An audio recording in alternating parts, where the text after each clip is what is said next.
and to present the Indian speakers. Thank you. Satyen, Aalok, Koshi, can you join us on the head table? Well, the focus of the Indian speakers is much more on the deployment and implementation. And the first speaker is Dr. Satyen Kumar, who is the Chief Technology Officer of Lanco Solar, which is, if I'm not wrong, the largest supplier or the largest installer of solar PV plants in India. Satyen, you have the floor.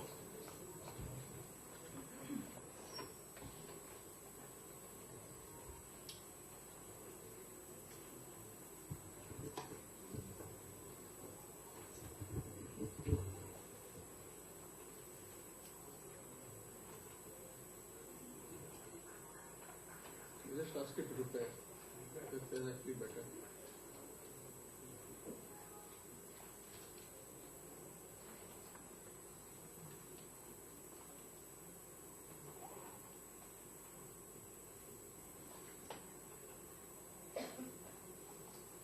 Well, if it doesn't work, I think I can speak otherwise.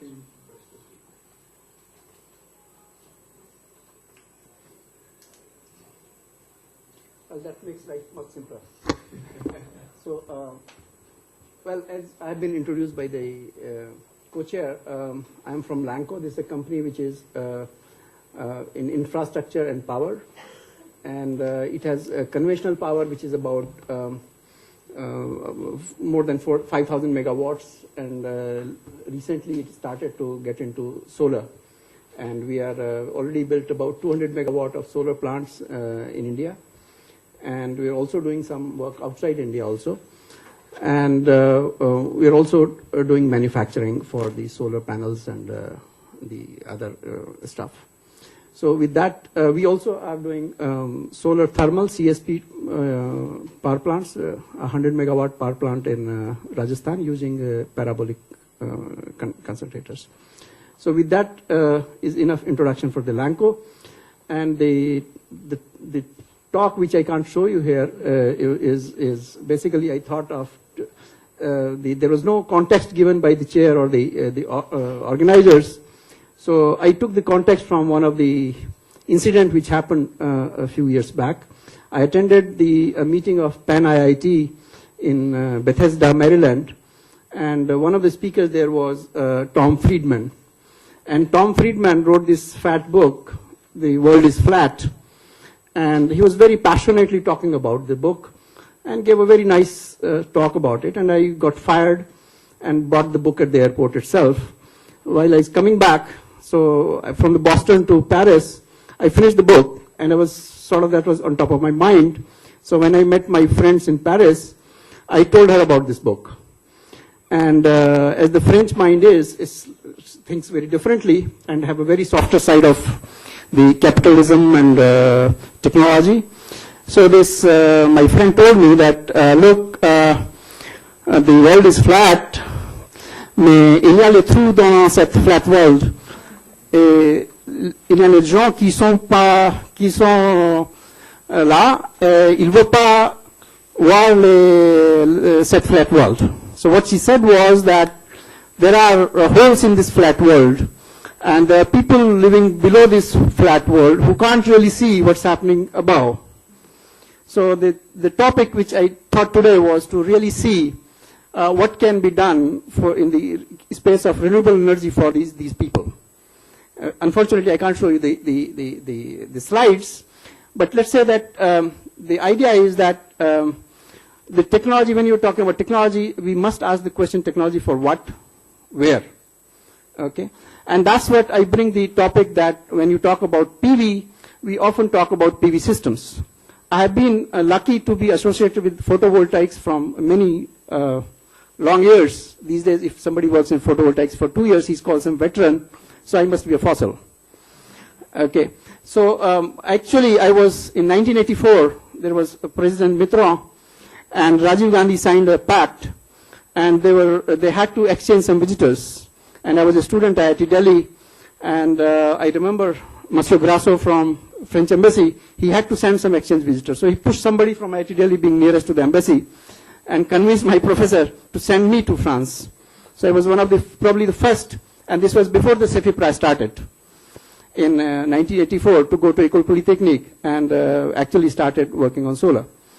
So coming back to the main topic, that what I mean by this is that we should be talking about not only PV systems, which is how the PV has been for all these decades, is that we develop something in the lab, and then we push it to the market, and then see how the market would take it. So basically we have a system, and we look for people to adopt it. I think now the time has come. The PV as a technology is fairly mature. The solar as a technology is fairly mature. Is to look at system PV, okay? And that I want to differentiate that. That's PV system to system PV. When I say system PV, I'm looking at the system where the user is the part of the system. The environment is the part of the system. The location is part of the system. The moment you look at system PV, you find a lot of new solutions. Okay. So for example, a requirement of somebody sitting in Europe for a power could be very different than somebody sitting in India. Okay. Here it could be helping out on, for example, drinking water. It could be helping out for health, or it could be helping out for various other reasons. So when you look at system PV, the user become part of this whole system, and you design a solution for it. And that's what is my sort of appeal. And if this had worked, I would have shown you. Maybe I'll try to see if, and I can run through the slides at the end, if it works. But that's what my message is. Okay. So when you, for example, in India, one of the emphasis which is given by the ministry and by various agency is, for example, changing the telecom towers to use renewable energy. Okay. So these are again the concept which are part of the system PV, but at a higher level where the commercials can work out. But there are levels where commercials doesn't work out in the first instance. Okay. But when you look at the total system, these do work out. So that's one message. And then when you move further down, you see that there are a lot of issues which can be handled by solar per se, and by other renewables, integration of renewables, biomass, wind into this whole concept, and that's, I think, is my first approach. The second part of the intended talk was also to say that once we start looking in this fashion, again, as I said, the location and the user is part of the system. So, for example, when I look at what was shown by François in the beginning, was a picture where you had a smart grid, okay, where renewables are becoming part of a grid, okay, but there must be a grid first to become a smart. Okay, so the roadmap, the technology roadmap of countries like Europe, countries in Europe, or in, let's say, Japan. I mean, if you look at the roadmap of NEDO, you'd see a lot of integration with the grid, and the smart grid becomes a major concept. Okay, but when the same thing you apply in India, it may not be the picture doesn't come out to be same, because the grid is not reliable. Okay, so the reliability of the grid, the availability of the grid, or even the grid doesn't exist, is an important part. And for solving these problems, renewable is again one of the forefront, the technology. This technology solution exists. I'll just again narrate very small incidents. I was sitting in one of our solar farm, which is a 5 megawatt farm in Rajasthan, and while having lunch, the power went off. I said, we're sitting with 5 megawatt and we don't have power here. The reason is that it is synchronized with the grid, and the grid went off.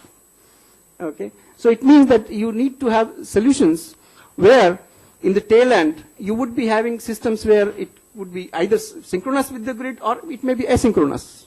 Okay, so these are the kind of solutions which we require. The technology exists. What it requires is the regulations, the regulatory framework. What is required is, of course, the adaptation of many of these technologies, the financial aspect of these. So these are the kind of things which are required. So what I see is that the integration of users into the system, into this whole concept of microgrid or smart grid systems, where in fact, again, there's a French connection here, because there's a lot of fractal research has been done in France. And you could see the solution which is futuristic is where the user, so there are generators sitting everywhere. Okay? And of course, this is happening in Japan and Germany already. But you are looking at a system where the grid may or may not be there. Okay? I mean, otherwise, of course, the grid-fed PV is already well known. I mean, there's no great deal about it. Okay? But in an Indian context, it could be, again, you have various spots, you have generators, you have consumers, and then there could be, as I said, it's a fractal nature. So you could learn from nature. It's like, a leaf I mean, I normally show a cauliflower or, a leaf where you have photosynthesis going on right there. There's generating energy, you're consuming, and so it's a kind of system which is integrated. And so that's the kind of solutions which I'm looking at. Thank you very much. Thank you, Satyen. And I must say that even without your slides, it was a very impressive view on how we need to look at the growth of PV applications. Our next speaker is Saurabh Kumar, who is the Managing Director of Energy Efficiency Services Limited, a public company whose goal is to enhance energy efficiency by providing a range of particularly financial and technical solutions to users in a manner which is both acceptable and feasible for them. Saurabh. Thank you, sir. Co-chairs, distinguished panelists, both from the French side and Indian side, Secretary Bureau of Energy Efficiency, delegates, ladies and gentlemen. Let me first very quickly thank the organizers for giving us this opportunity. Also, I would like to take the incentive of the additional kulfi, so I'll try and move very quickly on whatever I have to say. Just a very brief background of what this company is. This was created in 2009 at the instance of the Ministry of Power and the Bureau of Energy Efficiency, essentially to complete the energy efficiency landscape in the country.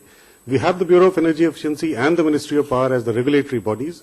This company was set up as a joint venture of 4 public sector entities, namely the NTPC, Power Grid, and 2 finance companies in the power sector, to create business models, to create market access, to make sure that the implementation of energy efficiency starts to happen on the ground, and develop different business models for different sectors. And what I will outline very briefly is essentially 3 sectors which I understand are of interest on the energy efficiency side to the French, and what we are trying to do there. Our objectives are essentially to create market access. Being a public entity, it is easier for us to get in touch with the public facility owners, whether it is municipalities or public buildings or the agriculture sector or the industrial sector. We are developing and designing projects which address the specific barriers that the energy efficiency implementation has faced in this country in various sectors. We are also incorporating some innovative risk mitigation measures, which again has been one of the major reasons and causes of market failure in energy efficiency. And having a decent amount of financing available with us as equity, and also as a result of our Government of India's efforts of providing us with financing through bilateral and multilateral sources, we also provide some sort of financial support and financial intermediation to make sure that the projects start happening on the ground. The whole idea is to develop standardized models, templates of contract documents, of implementation methodology, so that it becomes replicable by the private sector. And in the first slide, you may not have noticed, the Bureau of Energy Efficiency estimates the total market size to be about $18 billion. So it's quite a lot. And our idea is to create such standard templates with the help of the Bureau of Energy Efficiency, which can then be disseminated to public and private sector facility owners and, of course, the stakeholders, so that the implementation starts happening on its own. The basic principles of our business models is to first do project development, which is extremely important. So we either do it at our own cost, or we pick up projects that have been developed by the Bureau of Energy Efficiency or other bilateral and multilateral sources, and there have been a lot of things that have been done. Project implementation is basically on the energy service company mode, where we invest upfront, get paid over a period of time from the savings that the project requires. And we follow a debt equity structure of about 70-30 and also work on a minimum IRR for us. We insist on signing of contracts, the energy performance contracts, before we start implementation of the projects.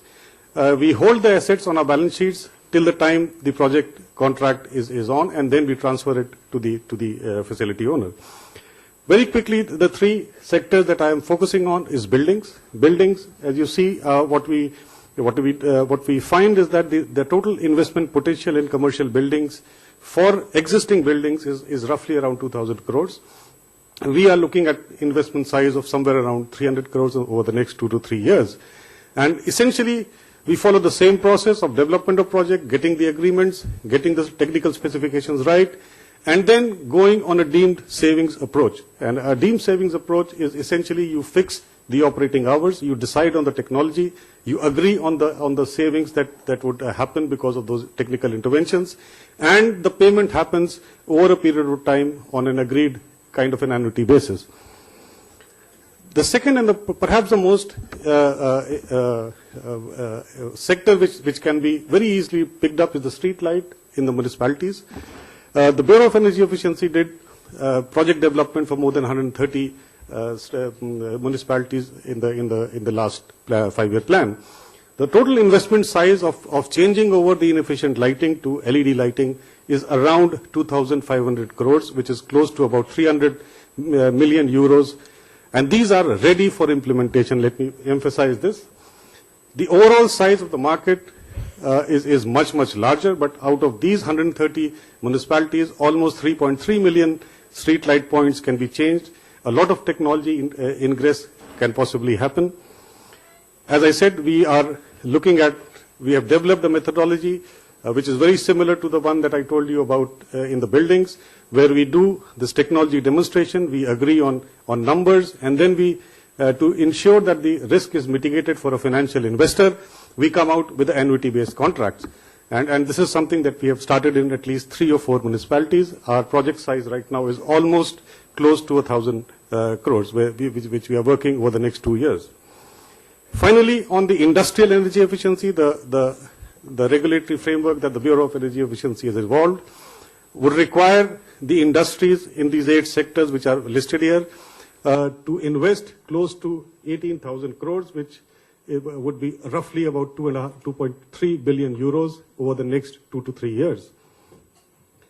We have come out with a joint implementation plan to support industries, particularly those industries which do not have that capital expenditure to achieve these targets. So what we do is we do a detailed energy audit, then we agree on what are the kind of technical interventions, technologies that need to be implemented to achieve those targets that are set up by the government, and then we do a joint implementation, and we get again paid through the savings of energy. Finally, is the small and medium sector, which is the industrial sector, which is a very, very large sector, and there we are not professing energy savings contract because it's very difficult to sign up contracts with very small industries, but it is more of a leasing contract where, as a result of interventions in a cluster, if we decide on a few technologies which can really make a large-scale difference in energy use, we work with technology providers and come out with some sort of an EMI or a monthly scheme where these technologies can be bought by these small players. And finally, as far as the indo-French collaboration is concerned, we are about to sign up and work jointly, very closely with Schneider Electric in commercial building space. We are also looking forward to our engagement with AFD and also ADEME over the next year or so. And of course, it will be a much larger collaboration. So once again, I'd like to thank you. I hope I've earned my full fees. Thank you very much. And I think the audience has also gained an appreciation of the kind of business model that is possible for pushing advanced energy efficiency technologies to users. Our third speaker is Dr. Koshi Cherel. Koshi is the president of the Alliance for an Energy Efficient Economy, which is an industry association of companies which have gotten together and provide energy efficient goods and services. Koshi. Good morning. It's an honor for me to be here, especially in this Indo-French dialogue. I see the top French participants and companies here, as well as the top Indian energy efficiency community members also here. It's a great opportunity for us to share what AEEE has been doing.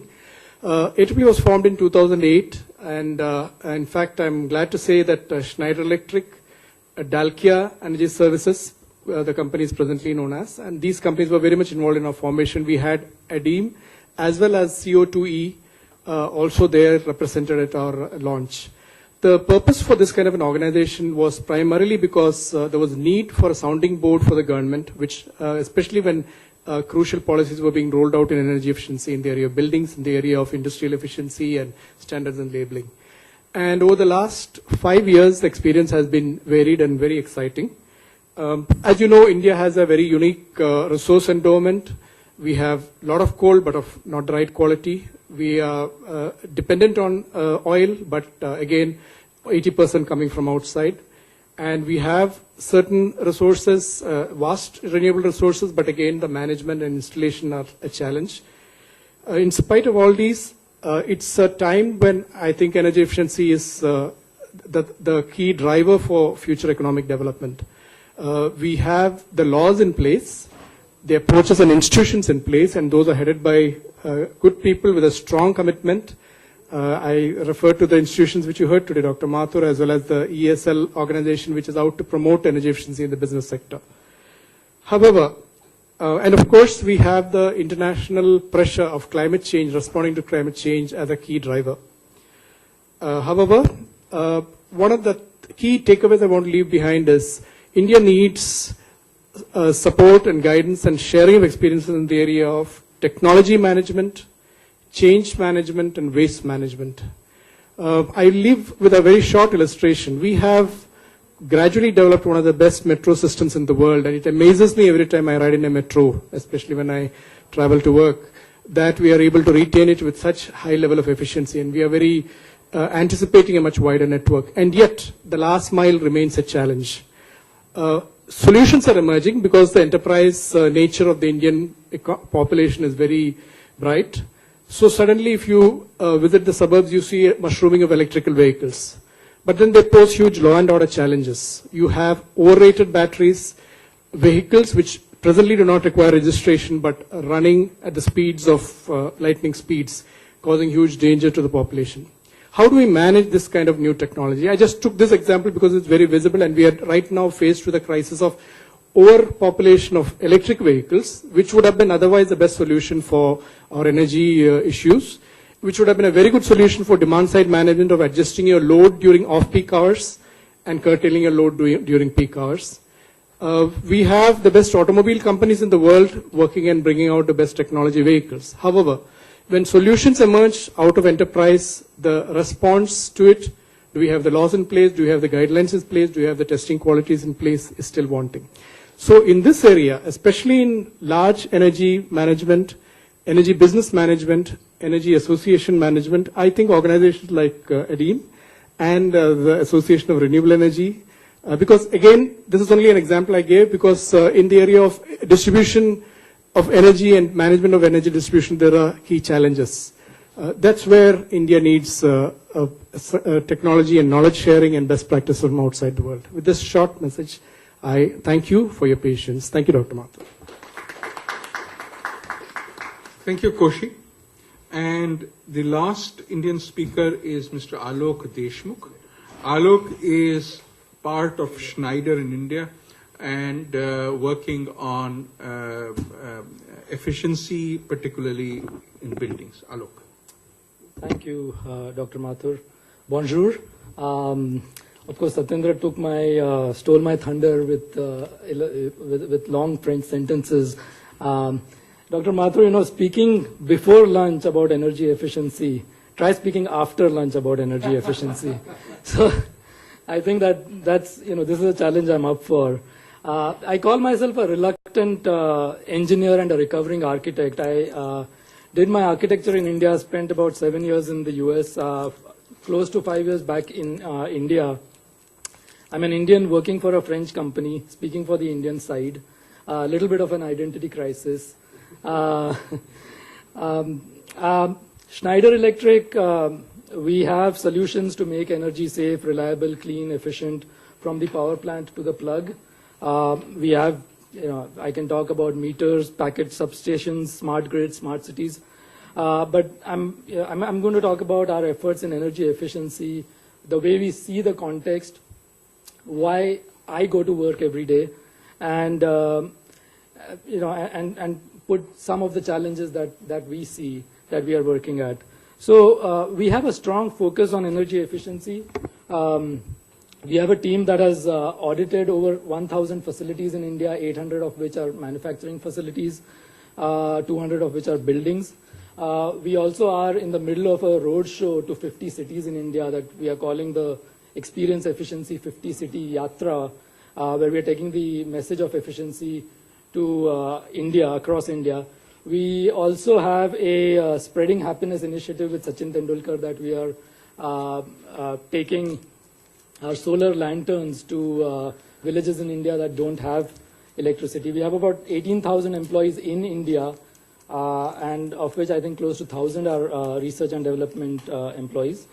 So very quickly, for energy efficiency in India, our position is that it is a resource and it is a moral and a social imperative, a strategic imperative for India. A quarter of our population has no access to electricity. Another third of our population has only 4 to 6 hours of access. Our peak demand and energy shortages are in the range of 8 to 15%. And in terms of purchasing power parity, our tariffs are amongst the highest in the world. Our supply and capacity additions are just not keeping pace. We have less than 1% of proven oil resources.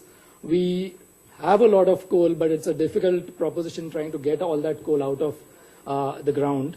We love renewables, but we're not going to be able to scale that up quite as fast as we need.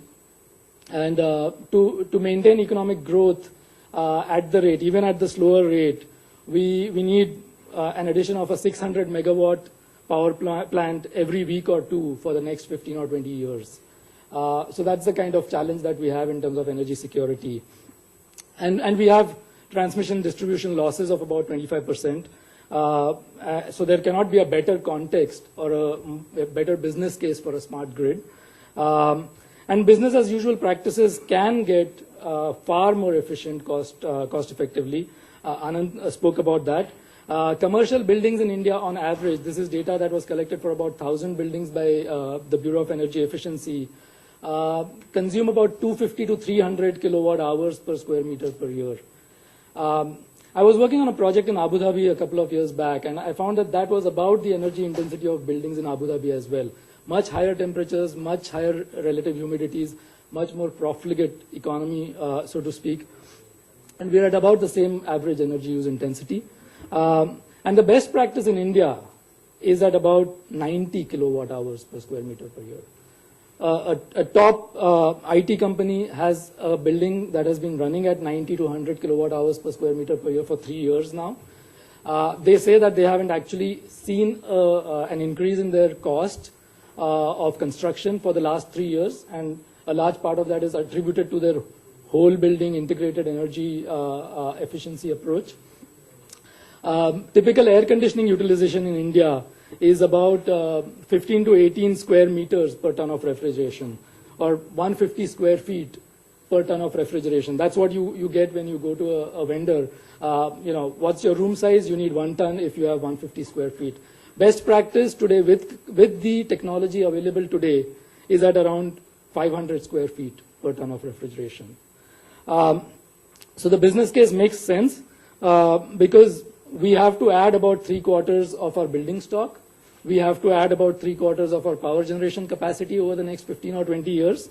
So instead of having to add 600 gigawatts over the next 20 years, how about if we were able to crack this energy efficiency nut and get our work done in about 300 gigawatts? What kind of a game changer would that be? So I think, having said that, one of the challenges that I would like to just talk about is why is it so difficult? And to me, the challenge is that, you know, the term itself, energy, is not something you can point to, right? It's invisible. You cannot see it. You may be able to point to a photovoltaic panel or a generator, but energy itself is invisible. Energy efficiency is about not using that invisible energy. So, you know, the absence of that which is invisible is what we are working at. And that is part of the challenge, is that how do we make our energy performance visible? And, you know, one of the things that I am involved with is I'm responsible to motivate a couple of dozen folks from my organization around the country to reduce our energy spend in our most intensive facilities by about 10% over a 3-year period. So we are targeting savings of about, I think, 30 million INR or 3 crores of Indian rupees, which is around 350,000 euros. And what we found is that we do an audit, and then the first thing we do before we do any other energy efficiency measure implementation is we equip them with an energy monitoring information system. And we found that the first year, just having access to visible energy use information is driving our facilities to reduce their energy use. And we got to about 6 or 7% portfolio-wide for the target facilities by just having those things in place. Where the dashboards are there, the top managers, the energy efficiency leaders at the plants can see it. And, you know, at first it was incredulous, right? But then we have heard examples of the Prius effect, right? Where once you give feedback to the user that you're getting, you know, 20 miles per gallon, 30 miles per gallon, 50 miles per gallon, the user uses that feedback to get, you know, how can I get to 50 or 60, you know, that kind of a thing. So making that information visible is what it's at. And the thing is now we are not, you know, talking about a big leap in technology. If you look at your phones nowadays, right? I have an, you know, a decibel meter in my phone. I have an illumination meter. My phone can tell me what settings I can use on my digital SLR so that I get the best pictures possible. So all of these things are at our fingertips now. And I think that, you know, being able to tell people where you stand, how you're doing compared to your peers, and that you can do better is actually a very compelling way to achieve actual energy efficiency. So, you know, I was watching a TED talk the other day about this example where in California, one of the utilities essentially left brochures at their at the residents' doors, which basically said that you know, you're using twice as much energy as your neighbor, and that got them energy savings because everybody was like, how can that be, you know?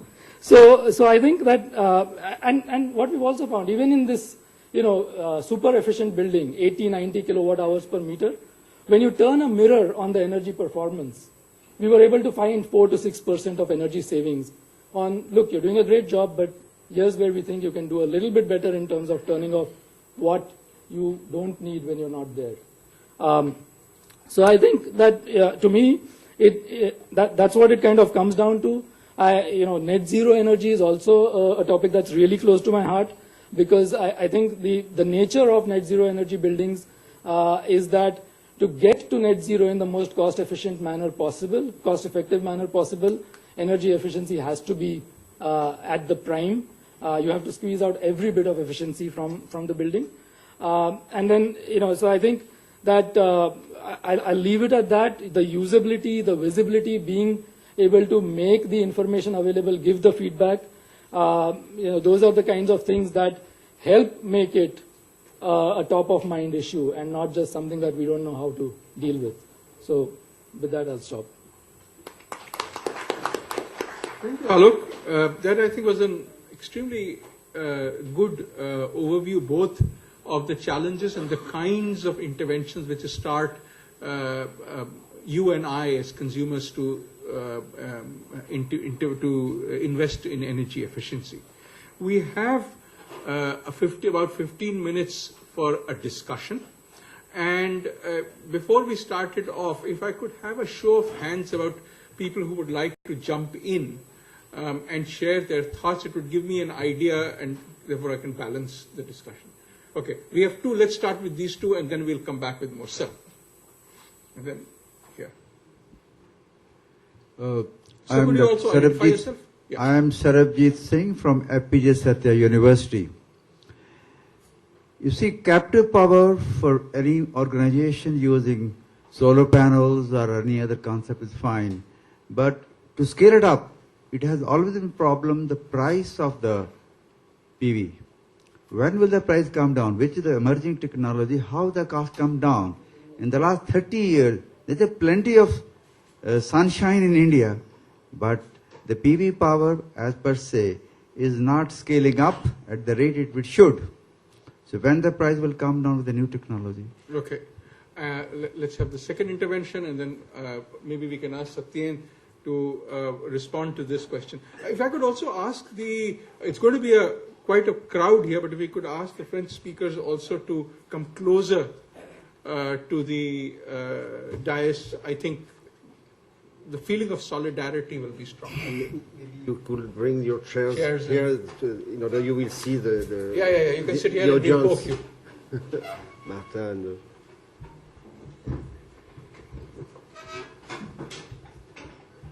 Yes, please. Yeah, I am S. Basu from Chemical Engineering Department, IIT Delhi. We work in the area of hydrogen and fuel cells. So first question I would have is on nuclear energy. We see that Japan is phasing out nuclear energy. In fact, they have stopped. Many of the plant is being stopped now, and most of it will be phased out in a year or two. That's what we have heard. And this is the first question I have. So how suitable it would be for India at least? I know French, they have a very good experience on nuclear reactors.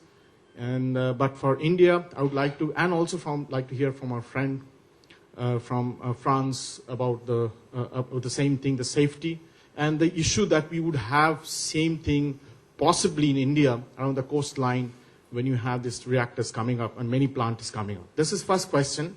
The next question is about the one which in India and in developed world already we are really ignoring the storage system. For when you talk about renewable energy, the bottleneck right now is storage system. It's not about how much efficiency you have in photovoltaic or solar thermal plant. It is about how efficiently you can store energy in different form. The hydrogen and fuel cell were talked about, but no one talked about other storage system like battery, which is conventional one, or supercap, which is for different reason you want to use it. So that is being ignored, and it is only used or heavily researched on portable electronics, not for renewable energy in developed countries, including here, developing country like India. It has gone only to one country now, to China, who are doing something, and I think in India it's totally ignored. Unless we have mini grid with backing up with the efficient storage system, which is cheap, we will not able to succeed what we want to have in India, whatever efficiency we talk about. And because of, why? Because our own grid system is not it is not reliable. In Western world, they can put it in the grid, they can get back or pay back when they put that energy amount in the grid, because that's worked very efficiently. In our case, I'm sure the generator, those who have wind farm, there's a solar farm, they may not get back their due when they talk about really how much they're able to use when they put that in the grid. So these two, I'd like to have some viewpoint from all the whoever is interested from the panelists. Thank you. Okay. Thank you. What we'll do is let's ask Satyendra to address the questions of the PV price as well of storage, if you would like, and maybe François and Martha, if you'd like to talk on the nuclear power issue. Satyendra. And maybe on the Okay. TV part. So. Absolutely. Yeah, sir, talking about the price of the solar power, I think this has already come down very drastically, and what we should be talking about is the levelized cost of energy. I understand that upfront capital investment does look expensive to individual users, but this has gone down drastically. And if you look at the actual, like say, cost of the buildings or the cost of the land, and you compare the cost of solar, and when you add on to this, that's already very cheap. And the levelized cost of solar PV, which is now being bid, is already like 6 rupees 50 paisa per unit, which is lower than, definitely much lower than diesel power, and it's also lower than the actual commercial rate which we are paying in many parts of the country, including Gurgaon. Mr. Carbo? Yes, I totally agree. In Europe, we are talking about grid parity, and in some of the southern part of Europe, like Italy, we are already in grid parity. That means that the electricity you produce thanks to your PV module is at the same cost as the one you can buy out on the market, on the exchange market of energy. So I think that price for now it's maybe an issue in some of the country, but taking the long range, it will not be that great issue so long. So I would like to bounce on the storage part, because this is the main issue. Because when there is no sun, you don't have electricity. When there's the wind, you don't have electricity.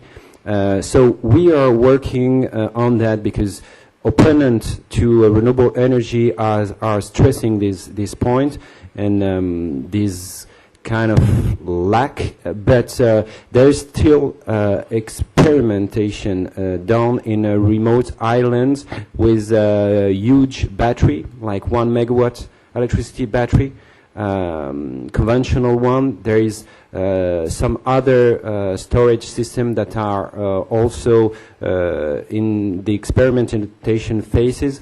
So we're still working on that, because we think that when storage will be efficient, and by efficient I mean also with the cost issue, because you can storage energy. There is technical solution, but you have to also look for the price and the price of the kilowatt hours you're going to produce. So we are working on that. There's still solution, and by making projects, we hope that the price will come down, and maybe that new storage solution like fuel cells, like molten salts, like maybe, you know, there is hair pump storage, there is some other way, and now we're looking for economic efficiency more than technical efficiency.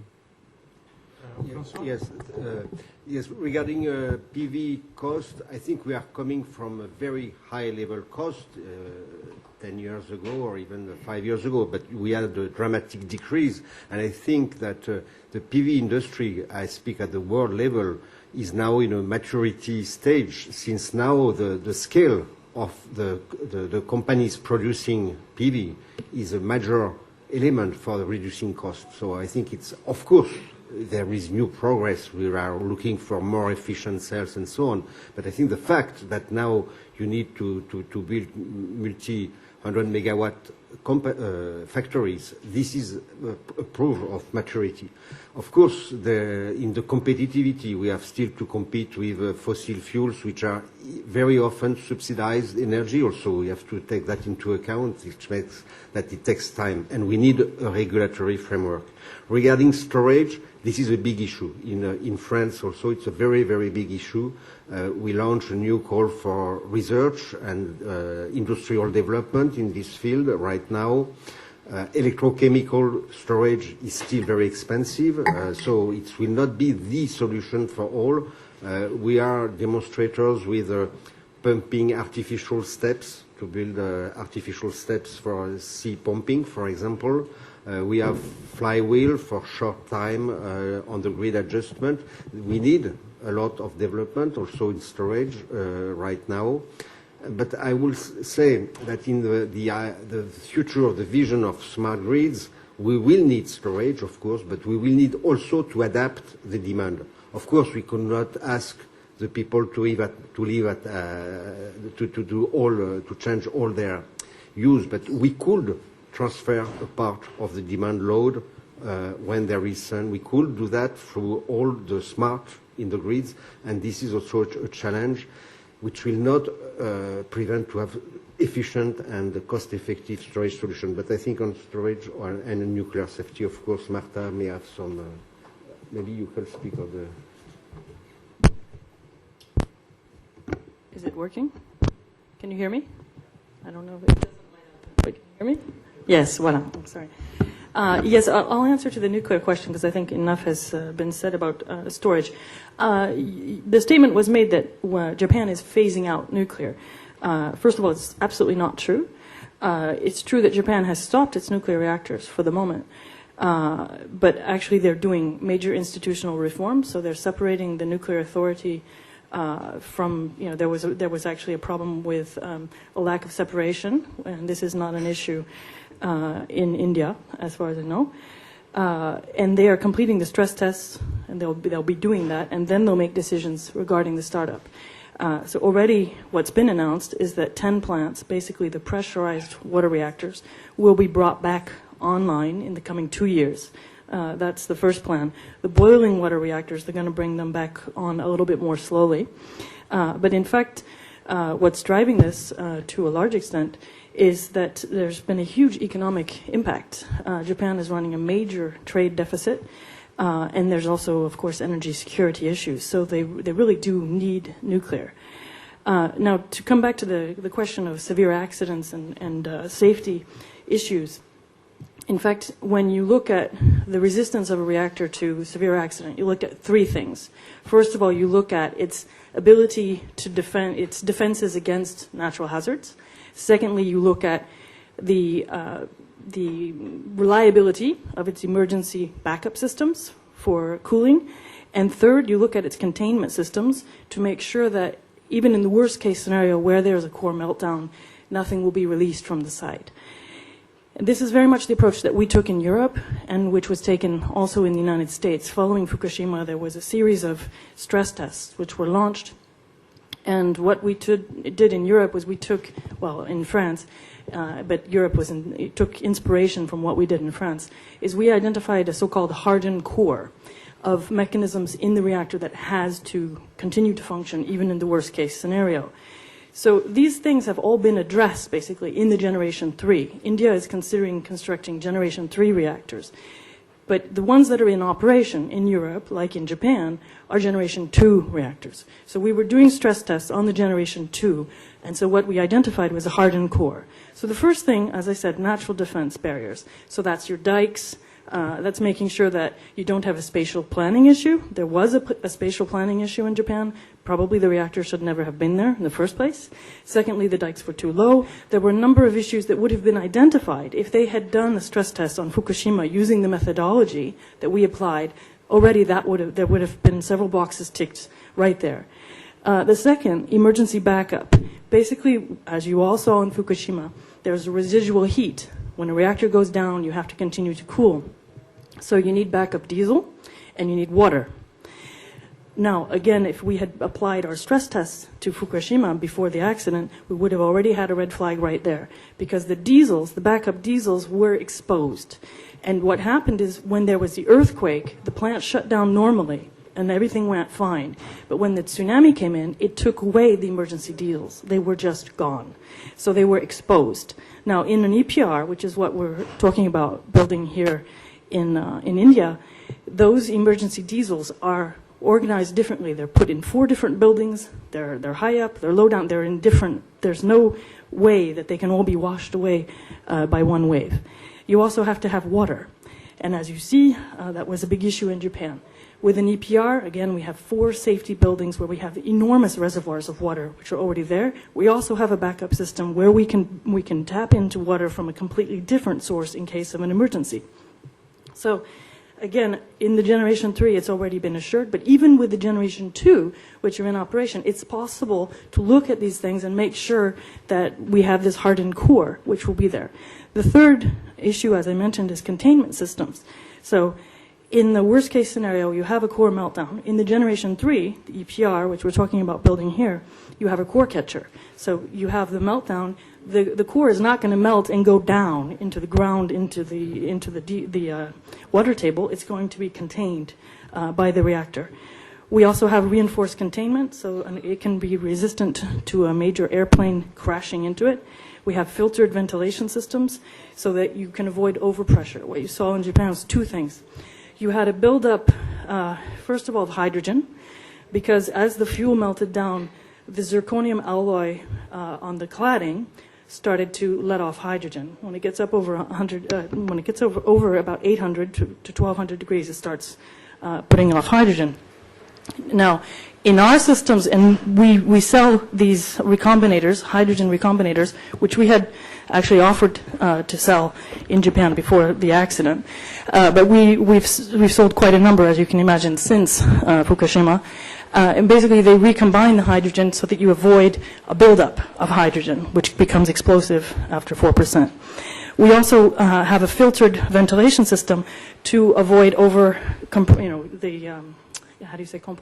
the buildup of pressure in the containment vessel so that you won't get an explosion. So my point again is that these things have been designed into the Generation 3 reactors. And we have, Riva sells a lot of equipment to help those Generation 2 reactors completely conform to the requirements to be severe accident resistant. So my point is, no, I don't think Japan is going to shut down its nuclear. But if I come back in conclusion, there's no such thing as zero risk. When you talk about energy production, whether it's from windmills or solar or nuclear or gas, there's no such thing as zero risk. So we have to minimize risks, we have to be aware of risks, and we have to manage them.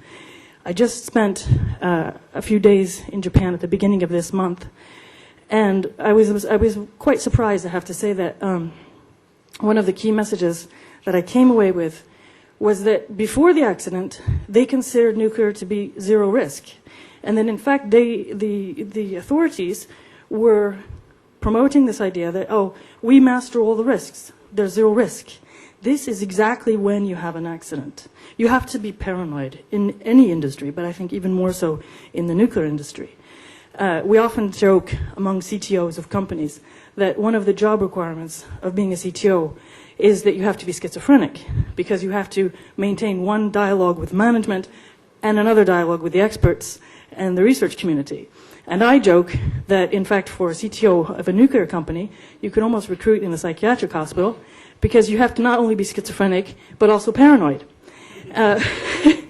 But safety, and this is something never to forget, is not just the result of a series of technologies layered together. It's not just saying, okay, I've got all these technologies, therefore I'm safe. No. First and foremost, it is about people, and it is about culture. And that is something never to forget. You have to have transparency. You have to be able to treat and talk about every single accident. Within Arriva, we start every meeting with a review of accidents and near misses. And sometimes you think, my goodness, could we just get down to business? Because, there was a near miss in this plant, halfway around the world, and we're going to talk about it for 10 minutes. But in fact, when I came back from Japan, I realized, no, that's probably the biggest asset that Arriva has, is that culture. Because we discuss it, and we talk about how we could have avoided it, we talk about how to manage it. It's not a secret. You have to have transparency. The bigger the risks, the more you have to be able to talk about them. And of course, you need competency. You need very highly skilled people.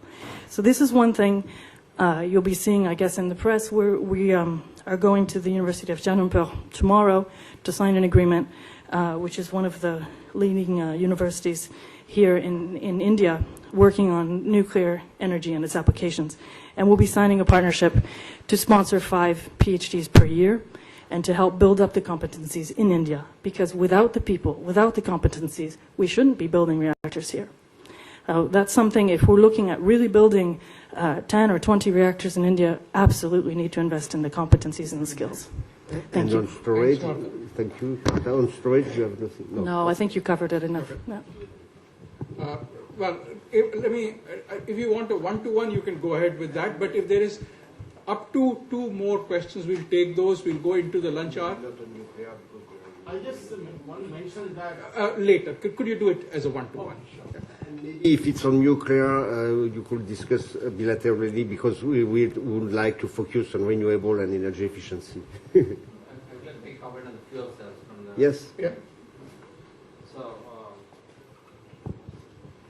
I think first of all, I appreciated the comment about the risk, but let's talk about fuel cells since you brought that up. Fuel cells are possible, but we need gas. I think in India, gas situation is fairly difficult.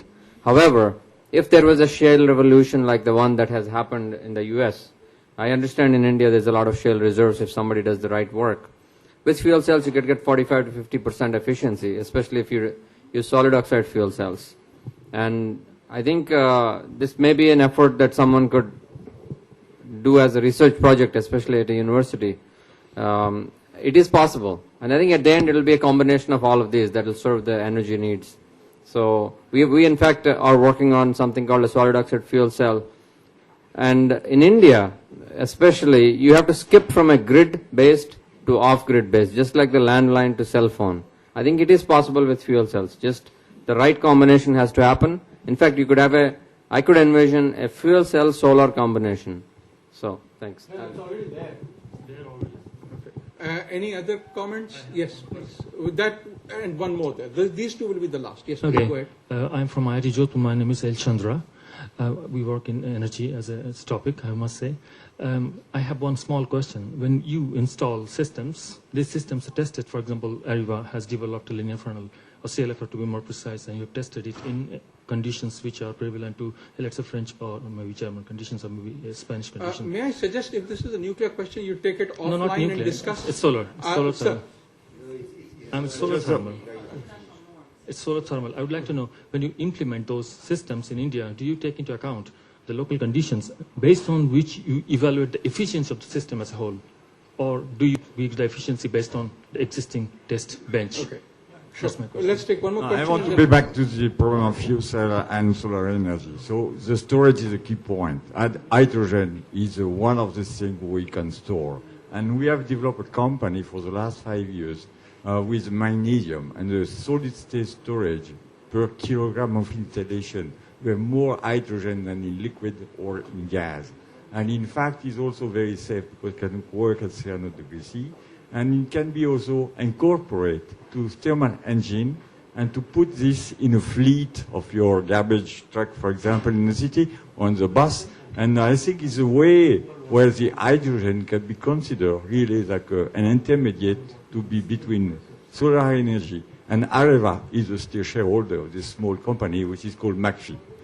Okay, thank you. So, would you or anybody else like to respond to that question of standards or testing, and therefore the issue, the efficiency in terms of local conditions? Okay. No, go ahead. Yeah, in fact, I think what your question is related to is standards. And norms and standards, of course, are extremely important to every company who's represented here, because energy, we like to say that energy is a globalized market. It's not at all. It's extremely regional. Here, you have shale gas in the ground, but you can't get it out, whereas in the U.S. they have it, they can use it. It's everything but global. So the only way that we can get economies of scale is if we get sort of international standards which allow us to enter into a particular market more easily. So no matter if you're in nuclear or storage or whatever, there are international norms. So these norms for products are set just like for your refrigerator. They're set by the authority, can be European authority, can be the United States. Now for nuclear, some countries trust the NRC standards from the US and they require those, some require the European. And then there are other international bodies like the AFCEN, which work on establishing international standards. But in any case, even if your country says, we want you to conform with these standards, they will then additionally impose tests which will make sure that it will perform properly in whatever is considered the particularity of the given environment. So, for example, we're working with the Chinese user groups in China who wants to build nuclear power plants. We're working on setting up international standards which are adapted to the Chinese environment. But that's pretty much normal in any business that you're in, that the local authority will impose additional tests or standards. Thanks. So you want to just a short word on fuel cells. Of course, at this stage, hydrogen is produced